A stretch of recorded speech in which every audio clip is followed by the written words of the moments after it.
तर नमस्कार पब्लिक, मी तुमचा आदिवासी पोरिया हुशार धूम आजच्या ब्लॉगमध्ये स्वागत करीत आहे. तर मित्रांनो, दुपारच्या वेळेस गावामध्ये निघालो.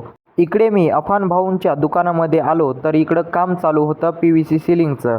त्यानंतर इकडे थोडंसं इलेक्ट्रिकचं काम होतं. इथे एक बोर्ड बसवायचा होता. मग थोड्याच वेळात मी तेथे एक बोर्ड बसवला. त्यानंतर या बोर्डाचे मला कनेक्शन करायचे होते. मग त्याचे पण कनेक्शन केले. तेवढ्यात या बाया दुकानामध्ये आल्या आणि इकडं तर ह्या बाया आपली आदिवासी परंपरा पुढच्या पिढीपर्यंत पोहोचवण्याचा प्रयत्न करत होत्या. इकडे हे मित्रांनो PVC सिलिंगवाले आहेत. थोड्याच वेळामध्ये सर्व सिलिंग लाईट बसून घेतल्या.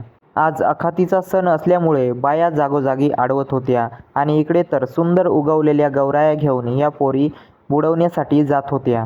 आज आखातीच्या सणानिमित्ताने या सर्व मित्रमंडळींसोबत आज मी इकडे जेवण करण्यासाठी आलेलो होतो. मग मस्तपैकी या सर्वांसोबत जेवणाचा आस्वाद घेतला. त्यानंतर पुन्हा मी अफान भाऊंच्या दुकानामध्ये आलो. आल्यानंतर सर्व काम झालं. त्यानंतर अशा प्रकारे दुकानाचा लूक दिसत होता. तर ओमकार भाऊ आणि अफान भाऊंच्या मोबाईल सिटी दुकानाला नक्की व्हिजिट करा.